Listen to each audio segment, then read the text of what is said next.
Let's talk about the greatness of Andy Reid, Richie James being an underrated weapon, Deneric Prince training nonstop, and Eagles players who are still crying about the Super Bowl loss nearly 5 months after the fact. But first, how about those? All right, first up today is Chris Jones, the CEO of Sack Nation himself's birthday, and how lovely would it be for his birthday present from the Chiefs to be a brand new contract via an extension? Yes, please. And then in some quick hitter player news, Charles Omenihu is staying on the grind, maintaining shape for training camp. Here's Justin Reed's office and what it looked like today. Sky Moore is staying ready in the gym and also hosted a basketball tournament over the weekend. And then it looks like Mahomes and his family will be traveling the majority of July, with his daughter having quite possibly the best setup I've ever seen to go hiking with. Next up, Andy Reid hasn't simply been trying to be the best. He is the best coach in the business, at least according to PFF, which is nice to hear good things from them about the Chiefs every now and again. Trevor Sikkema was quoted saying, Andy Reid is the best head coach right now. There is no debate. And I agree. PFF's NFL podcast also shared a few stats about him since he took over as the Chiefs head coach in 2013. He's 129-52, has a cumulative offensive grade of 93.6.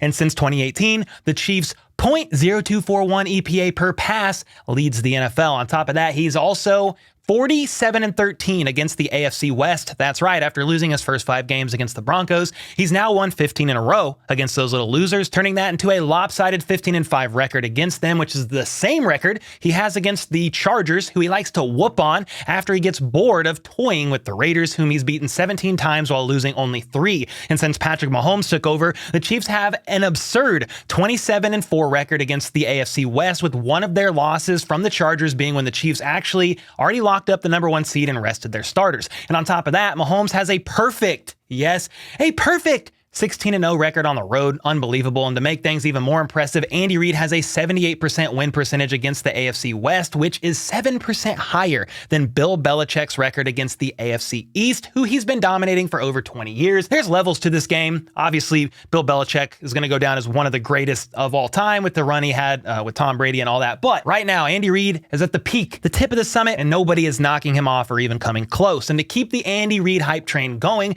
Chiefs wide receiver Richie James was recently quoted saying this about moving from the Giants offense in New York to the Kansas City Chiefs offense. Quote, it's very similar offenses, and you got the smartest and the greatest head coach you could possibly ask for. So obviously very high praise from James here about Big Red, who signed with KC this offseason, but he did have Mike Kafka as his OC last season. And in case you forgot, Kafka was previously with the Chiefs for 5 seasons, spending his last 2 as the team's QB coach and passing game coordinator before becoming the OC of the Giants. And that hopefully does help Richie James get acclimated into KC's offense even quicker. Are they the exact same? No, but Mike Kafka is familiar with how Andy Reid does things, spending the last 5 years with them. So I would assume he took some of that with him to New York, and hopefully that helps for Richie's case. Richie also got reunited with former teammate Kadarius Toney and is very excited about the opportunity here in KC. And you already know that when Toney found out Richie signed with KC, he probably looked like this. And if you want Toney to look like that wherever you go, make sure to go to my merch store,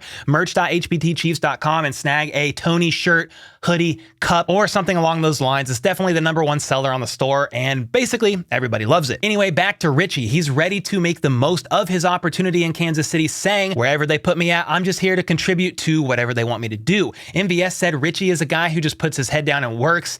And when you think of veteran wide receivers in the Chiefs wide receiver room, I definitely say MVS is the vet in the room, but many forget Richie is turning 28 in September and has been in the league since getting drafted by the 49ers in the 7th round of the 2018 draft. Something else I didn't realize about Richie was the fact that he is only 5'9". So definitely a smaller bodied guy, but one who's coming off a career year, catching 57 passes for 569 yards. He also did not play at all in 2021 as he had knee surgery just prior to the start of that season, finding a new home in New York the next season for 2022. And that is encouraging to me because, get this, his first year back after knee surgery was with a brand new team, brand new system, etc., etc. And it's also a team that is not as talented at the quarterback position and doesn't have the best offensive-minded head coach in the league. No knock to the Giants. I think they have some talented coaches and a decent roster over there as well. They made the playoffs last season after all. But in spite of all that, and that being his first year, he put up the numbers he did, learning the offense quickly and being a very dependable target for Daniel Jones. I believe he was wide receiver 2 as far as total yards go on the team out of everybody. And I think that is a great sign for Richie's ability to catch on quickly here in KC, and is another underrated thing about him being a weapon for the Chiefs this upcoming season. Plus the fact that as of right now, pre-camp and before any preseason games, that is, he's more than likely the guy to earn the nod as the team's punt returner. He's returned to 75 punts in his NFL career, which is just another of several good reasons pointing Richie's way or in his favor at the moment. And speaking of good signs or good signings, UDFA running back Deneric Prince, the highly underrated signing the Chiefs made immediately following the draft, is continuing to prep his body for Andy Reid's infamous training camp. And Coach T from 360 Elite once again shares another highlight video of him working on various drills that will hopefully help set him apart come training camp. And while I am no expert on what to take away from padless drills like these, I will say he looks to be in good shape, is fast and twitchy, especially considering he's 6 foot tall and 216 pounds. That spin move looks nice, and it's safe to say he's coming into training camp extremely hungry to prove himself. He wants to make the roster, and his surest way to do that, in my opinion, will be to earn the nod from Dave Toub as the team's kick returner. Remember, Toub has already spoken highly of Prince, comparing him to Nile Davis as a returner and named him first out of everyone as a potential kick returner. But another way Prince can stand out, because obviously he has to be able to do his thing on kick returns if he gets that, but he also needs to learn quickly and be effective in his ability to pass protect as well as run effective routes out of the backfield, which you can see him working on here in this clip. And for what it's worth, Prince has been complimented multiple times during OTAs and minicamp about his pass catching ability, making several impressive grabs, but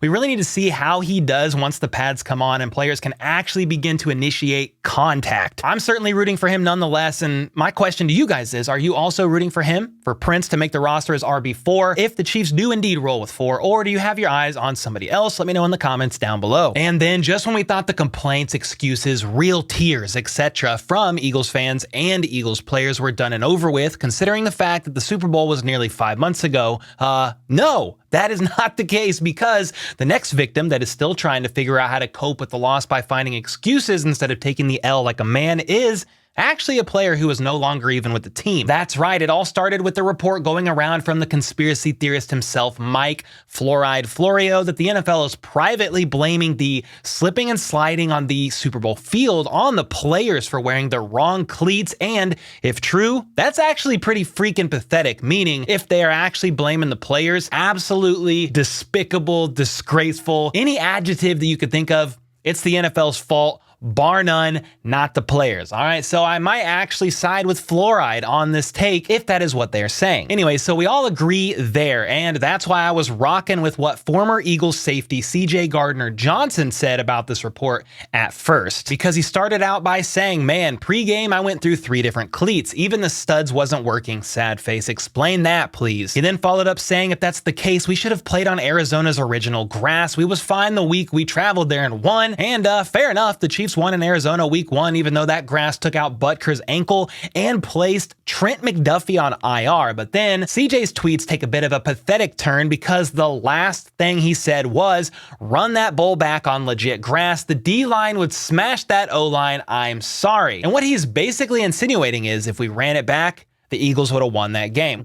That's not how it works. There's no do-overs. The Chiefs played on the same damn field, and the D-line wasn't to blame when the secondary left both Kadarius Toney and Sky Moore wide ass open for back-to-back touchdowns. It's not rocket science to understand that the secondary cost their team the game along with Hurts's fumble. Now, if you played the game again on a different field, would the results have been different? Possibly. I mean, the Chiefs could have won by 14 if Mahomes had 2 good ankles instead of 1, but we could sit here and play this game all day long. And the fact of the matter is, it's been almost 5 months. We got to grow up like adults and move on. Well, maybe we won't move on just yet, because we got to take a look at a couple responses from some players who were on the Chiefs Super Bowl team at the time, starting with Orlando Brown Jr. He said, "We talking about grass on the biggest stage. Y'all rush plan was to win games when rushing 4 with a mix of man and zone, thinking that ish was getting home. On top of that, y'all rushed 5 with cover 1 and a splash of 3. Let's not act like the field helped me stop a bull rush. I got to get cleats in the ground to stop it. If anything, it helped y'all." Whoo! Orlando Brown Jr. is not playing any games, and the best thing about this response from Orlando was the Bengals fans in the comments defending him. But Orlando does have a good point here. The field affected both sides, no doubt about it. And then Colin Saunders responded as well, saying, "Man, I swear he ain't lying. We would have had at least 4 sacks had the grass been legit. No cap." Shake my head. Guess we will never know. And while I'm grateful for the troll response from Colin Saunders, he's actually right. We will never know. And because of that, it's best to just wipe away those tears and move on with our lives. And speaking of tears, this is making me want some more Eagle tears very badly. This looks weird. Eagles tears, cheesecake milk. Dude. And I think the best part about this entire ordeal is that now that Gardner-Johnson is on the Lions, he's gonna play the Chiefs week 1 at Arrowhead to open the season. And because of that, Kent Swanson of KCSN summed it up best. Detroit's CJ Gardner-Johnson will be standing on pristine grass while the Chiefs hang the Super Bowl banner in front of him week 1 at Arrowhead. And that is the perfect way to end this segment, knowing that in just a couple of months' time, justice will be served as CJ watches the banner get raised at Arrowhead before his very eyes while touching some very nice grass. Next up, ESPN recently ranked all 32 teams by rosters, with the top 10 being Jets, Browns, Niners, Chargers, Cowboys, Bengals, Dolphins, Bills, Eagles, and finally, the best roster in the league, surprisingly, is going to be going to the Kansas City Chiefs, and I'll explain why that's a surprise in a second. Couple things first. The Dolphins at 4, pretty wild to me. I mean, I understand on paper they have a pretty good roster. I like their addition of cornerback that they made this offseason in particular. But if that's all you're looking at, the roster on paper, then okay, I suppose makes sense. But let's be honest, man, Tua Tagovailoa, Tua turn the ball over, is not getting the job done, just like Dak with the Cowboys is not going to get the job done. Deshaun Watson with the Browns, he's not going to get the job done, and the list goes on. So stack up your rosters how they may, but when the lights shine brightest, I do not think those guys are going to get the job done. And the Chargers at 7 is interesting to note because they do typically have a pretty good roster for the first 3 to 4 weeks of the season before injuries start to infamously pile up. And then the reason I say I'm a bit surprised that the Chiefs are listed as having the best roster is because outside of Mahomes, Kelsey, the interior trio of the O-line, Chris Jones, Nick Bolton, L'Jarius Sneed, a lot of the rest of the Chiefs roster is pretty slept on, with 2 of the biggest question marks for me being the wide receiver room and the safety group. Sure, the receiver room has a bunch of talent, but a lot of it is unproven, with only MVS and Richie James ever having a season over 500 receiving yards, and neither of them having more than 700 in the regular season. In the safety room, they lost Juan Thornhill. They did sign Mike Edwards in free agency and are hoping for a continued progression of Brian Cook in year 2. I think they are also high on rookie Chamari Connor, but it's going to take him some time to get up to speed with the defense and Spags' complex scheme. And then, of course, you do also have Justin Reid returning for year 2 with Kansas City, showing a lot of promise and improvement in the second half of the 2022 season. Anyway, that's actually in this article on ESPN what analysts Mike Clay and Seth Walter end up listing as the team's weakest unit, the safety room, with the strongest being the QB room, because it doesn't matter, to be honest, who QB 2 or 3 are, because they have Patrick freaking Mahomes, who showed he could still make magic happen, getting league MVP, winning a Super Bowl, and getting Super Bowl MVP after Tyreek Hill was traded away. And then they list a surprising X factor for the team heading into 2023, with that actually being left tackle Donovan Smith. It makes sense though when you think about it. He had a pretty down year in 2022, and the reason for that is because he battled multiple injuries through most of the season. And also the Buccaneers left guard Ali Marpet, I think is how you pronounce his name. He was a great freaking guard, but he retired at just the age of 28 years old at the conclusion of the 2021 season, and that was Donovan Smith's close friend and the main player he played alongside with on the left side since the 2018 season. So I understand that a lot is riding on Donovan Smith's hopeful return to be close to his 2021 form, the season where he graded out pretty much better than Orlando in every category. And maybe, just maybe, Smith can indeed return to his former 2021 levels, since he's A, now completely healthy, per reports, and B, playing alongside another incredible guard once again, but this time in Toney. And if Smith doesn't pan out, the Chiefs are then in a bit of a pickle and may be forced to move Jawan Taylor to the left side, and then good luck on the right. I don't know what they're going to do, though I hope it doesn't come to that at least this season. We're going to have to wait and find out as we look at training camp, preseason, and all that. And the last thing ESPN listed for the Chiefs roster is a non-starter to know, with that being, no surprise to Chiefs Kingdom, wide receiver Justin Ross, who led college football with an absurd 5.1 yards per route run in 2018. Though we know injuries derailed his career, but it's hard to forget those numbers, and the Chiefs placed him on IR last season to stash him away after operating on his foot again, with this surgery, in theory, correcting the last one he had, and now everyone cannot wait to see what comes of Justin Ross here in the very near future. It's such an interesting topic as well, because some say he will basically be wide receiver 1 by like week 5, taking the league by storm, and others don't even have him making the roster currently. And whatever direction you lean about Justin Ross, it is safe to say we are all looking forward to training camp, which starts Sunday, July 23rd and ends Thursday, August 17th. And I got a link in the description with all the details and where you can buy tickets if you want to check that out. And with all that being said, have a great and safe 4th of July, everyone. I'm going to do my weekly Q&A hangout on Wednesday night at 8 p.m. instead of Tuesday, since tomorrow is the 4th, because I want to be with the family. So until next time, let's go. Let's freaking go. Keep all your fingers. How about those?